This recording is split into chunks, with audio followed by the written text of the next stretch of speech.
Olá pessoal, tudo bem com vocês? Sejam mais uma vez bem-vindos em nosso canal e não se esqueça de dar um joinha e ative o sininho. Solta a vinheta.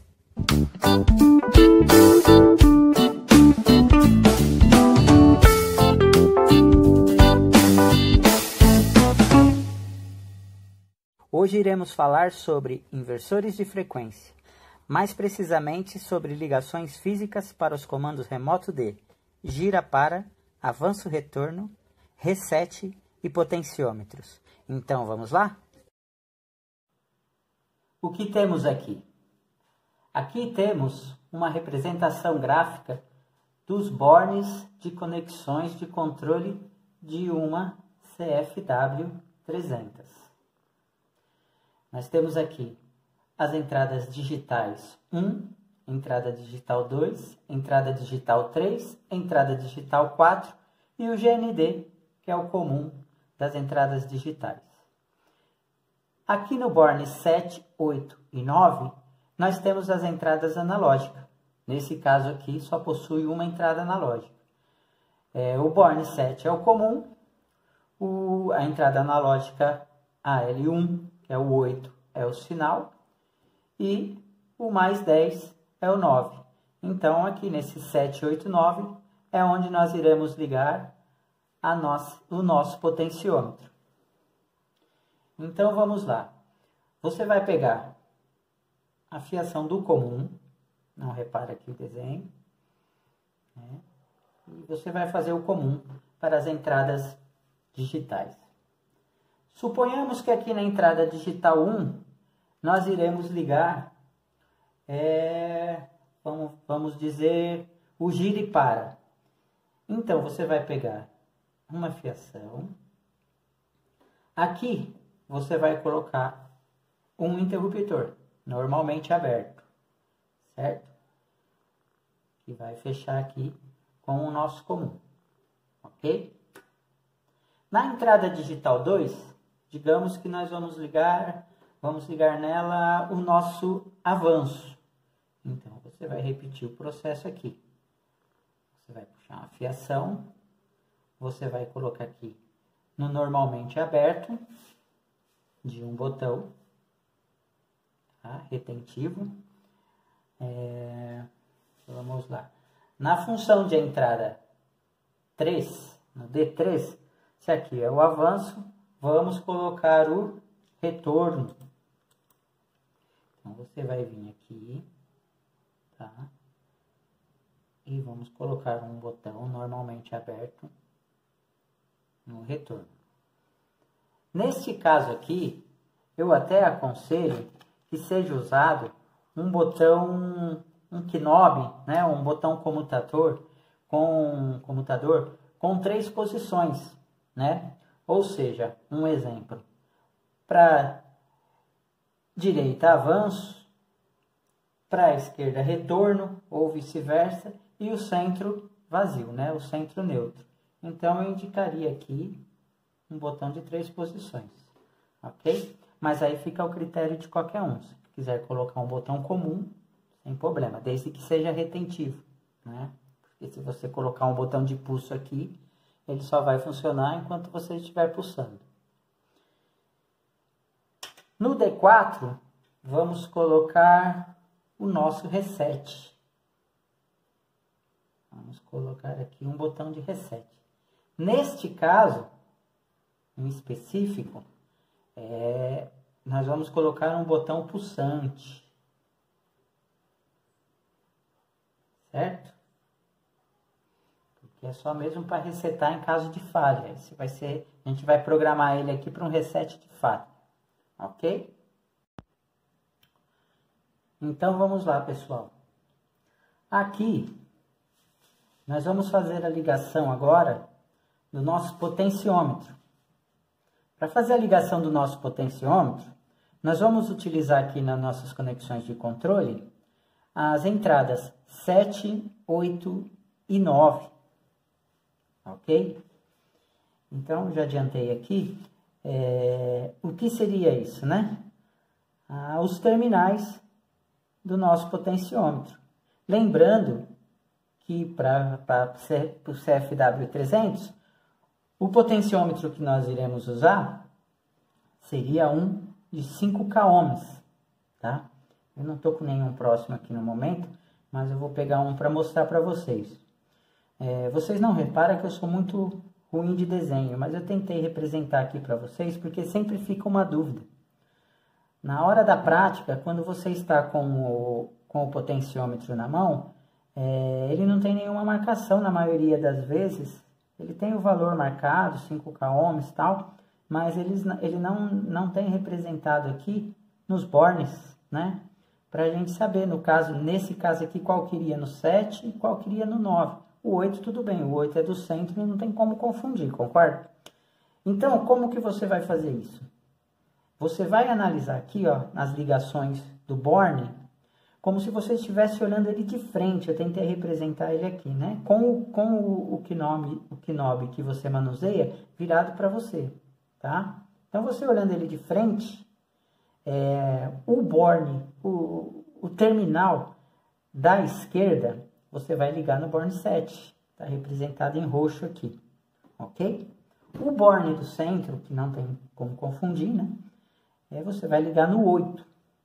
E o da direita, né? Olhando de frente para ele, o da direita aqui, representado em cinza, você vai ligar no 9, ok? Então, dessa forma, nós já fizemos aqui a representação das nossas conexões físicas, né? Dos nossos botões e do nosso potenciômetro, ok? Corrigindo aqui, eu tinha falado a entrada AL, mas não, a entrada AI, né? AI1, no caso aqui que só possui uma entrada analógica, tá?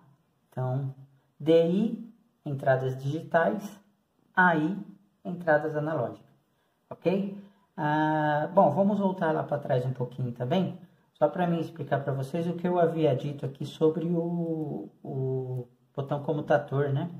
Então, aqui nesse caso aqui do gira e para, nós precisamos de um botão normalmente aberto, né? Seria um botão de 2 posições, que seria ele aberto, uma posição, né? Que seria desligado, e ele ligado, que seria outra posição, né? Então, 2 posições, desligado, ligado, né? Com o módulo aqui, normalmente aberto, tá ok?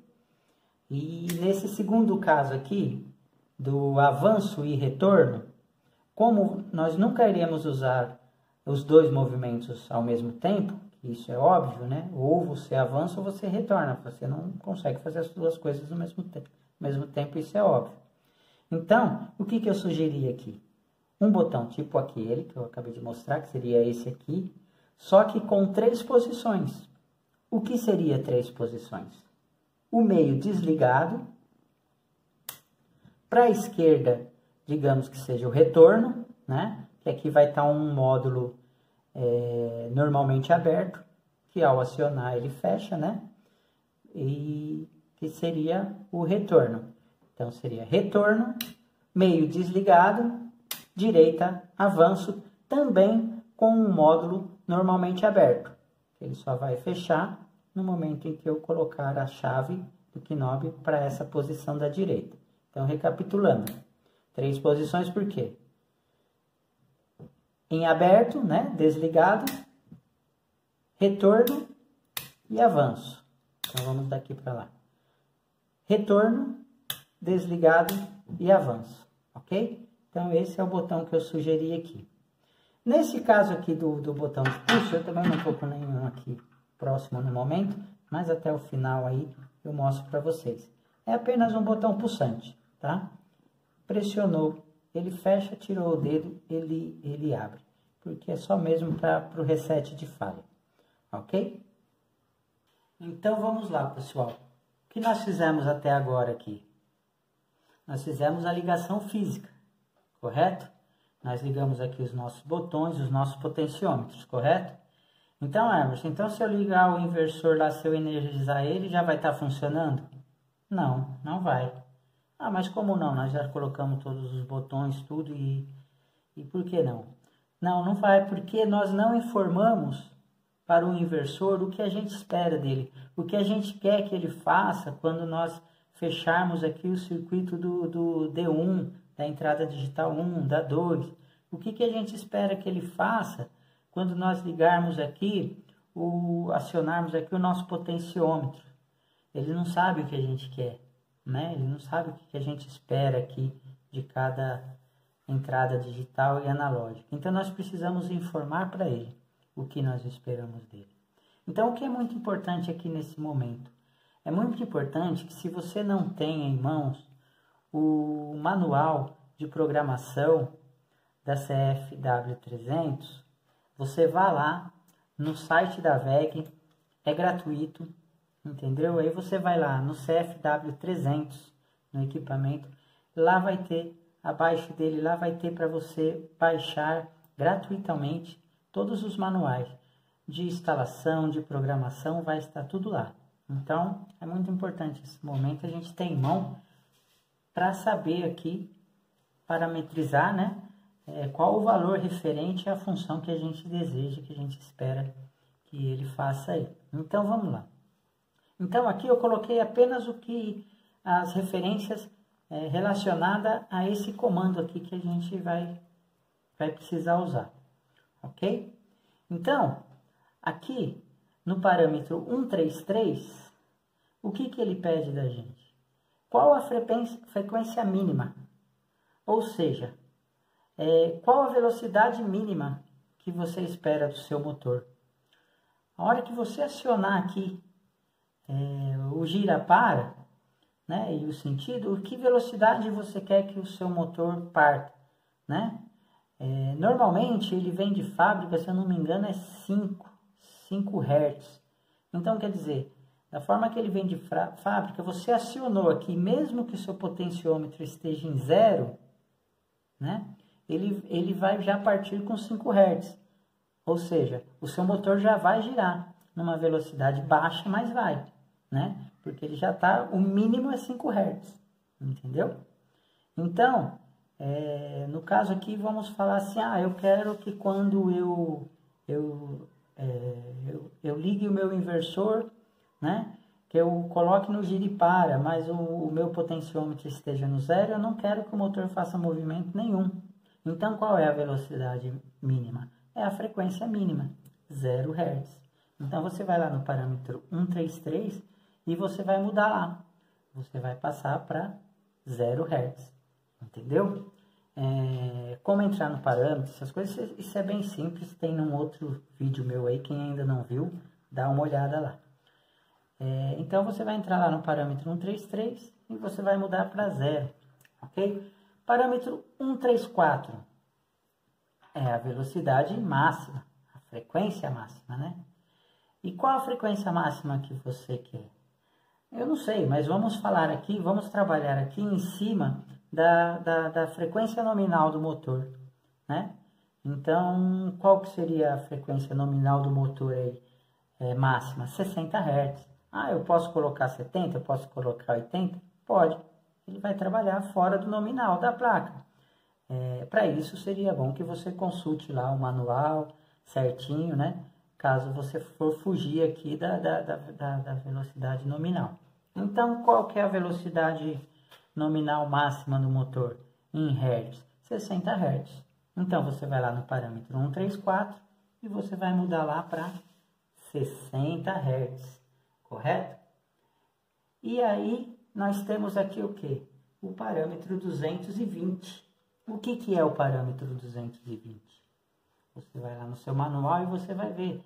É a referência local remoto, correto? Se você quer que ele trabalhe sempre local, sempre remoto, entendeu? Como você quer que ele trabalhe? No nosso caso aqui, remoto, porque nós montamos um painel aqui, um comandinho separado, né? Nós não vamos trabalhar controlando no próprio inversor, na telinha dele, não. Nós montamos um painel externo, né? Ou seja, remoto, porque não está no próprio inversor. Então, nós vamos fazer um comando via remota, Então, você tem que informar para ele, né? Que você quer que funcione dessa forma. Então, pelo manual também, você vai lá no parâmetro 220, né? Que é a seleção da fonte, né? Local remoto. E você vai colocar lá 1, que seria remoto. Tá? Você vai controlar de um outro ponto de acesso. Ok? Aí nós temos o quê? A seleção de referência remota, né? Onde vai ser a sua referência, né? Onde você vai referenciar quando você for entrar nos parâmetros, quando você for... Por onde você vai fazer essa referência? No nosso caso aqui, aí sim pela IHM, né? Na telinha do nosso inversor. Então, você vai ver lá no manual que o 0 é o IHM, a nossa IHM. Então, você vai colocar lá 0, ok? Já informou para ele que você vai fazer essas referências de IHM. Aí nós vamos lá para o 222. É a seleção de referência remota, né? A referência analógica. Então, você tem que indicar para ele o quê? Você tem que indicar para ele que você vai querer fazer isso da forma de potenciômetro. Você vai fazer essa referência por potenciômetro. Você vai usar um potenciômetro aqui na entrada analógica. Então, qual é a referência? Você vai ver lá que vai ser pela entrada AL1. Qual é a entrada L1 lá, o valor que representa? É o valor 1. Correto? Então, tá feito aí. Agora, nós vamos para 231. O que diz a 231? A 231 é a função do sinal AI1. Quem que é nosso sinal AI1? Analógica 1. É o nosso potenciômetro. Então, ele está perguntando aqui, o que você quer controlar com ele? Né?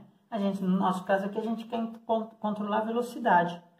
Então, você vai lá, você vai ver que para controle de velocidade, no parâmetro 231, olha aí no manual,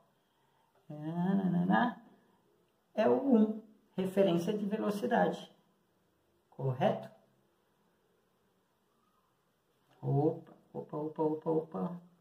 Opa, é o 0. Referência de velocidade é 0. Então, você já informou aqui para o seu inversor que o que você vai controlar aqui pelo potenciômetro é velocidade. E aí, o 233, aí ele te pergunta, mas qual o sinal de entrada para mim fazer essa referência? Né? De 0 a 10? De 4 a 20? De 10 a 20? De 20 a 4 mA? Não, nós vamos trabalhar aqui de 0 a 10 volts, né? Então, qual seria lá o parâmetro que diz de 0 a 10? 233 é o 0. O 0 é equivalente a 0 a 10 volts. Só para você entender o que é esse 0 a 10 volts. Ele vai fazer referência aqui ao 0,60, tá? Então, o 0, quando você zera o potenciômetro lá, ele vai entender 0 aqui. Se eu colocar o potenciômetro na metade, né, que seria 5 volts, ele vai dar aqui, ó, no 30. Ele vai fazer essa referência, né? A metade de 0 a 10 em volts é a metade de 0 a 60 em hertz, aqui. Então, ele vai fazer essa referência. Quando eu colocar no máximo 10 volts, equivalente a 10 volts, ele vai fazer o quê? Ele vai mandar 60 hertz, ok? Então, vamos lá, pessoal. O que falta agora? Nós já parametrizamos as nossas entradas analógicas, já informamos a velocidade do motor, máxima, mínima, os modos de comando, né? Então, falta agora o quê? A gente parametrizar os nossos botões. A gente informar para o inversor as nossas entradas digitais, qual a função de cada uma. Correto? Então, vamos lá. Com o manual na mão, para a gente saber aqui os parâmetros, as referências de parâmetros, ok? Então, vamos começar aqui para o nosso botão de gira e para, que nós direcionamos ele para a entrada digital 1. Então, quem é referente aqui é a entrada digital 1, é o parâmetro 263. Aí no manual, lá na tabelinha, a gente quer que a entrada digital 1 seja o gira e para. Então, na tabelinha lá, quem é o gira e para? É o parâmetro 1. Então, nós vamos lá no parâmetro 263 e alteramos para 1. Ok? Então, a entrada D1 gira e para. Entrada D2, entrada digital 2. Quem é a entrada digital 2? É o 264. Qual a função que a gente quer para ela? Nós queremos a função avanço. Lá na tabelinha, quem é o avanço? É o 4. Então, o 264 da entrada digital 2, alteramos para 4. Ok? Que é o avanço. Vamos agora para a entrada digital 3. Quem é a nossa entrada digital 3? É o 265. O que nós queremos para ela? Função retorno. Lá na tabela, quem é a função retorno? É o 5. Então, nós alteramos o parâmetro 265 para 5. Ok? Nosso retorno. Vamos agora para a entrada digital 4. Em entrada digital 4, nós falamos que vai ser o que? O nosso reset de falha. Quem é a entrada digital 4? É o parâmetro 266. E quem é o reset? Lá na tabela é o 20. Então, nós alteramos o parâmetro 266 para 20. Ok? Aí salvamos. Então, está aí configurados os nossos parâmetros. E o inversor está pronto para receber esses comandos. Está prontinho aí para funcionar. Ok, pessoal? Inscrevam-se aí, comentem, deem um joinha e não esqueçam de acionar o sininho, pois só assim podemos postar mais vídeos e compartilharmos ainda mais conhecimentos. Fiquem todos bem e até o próximo vídeo.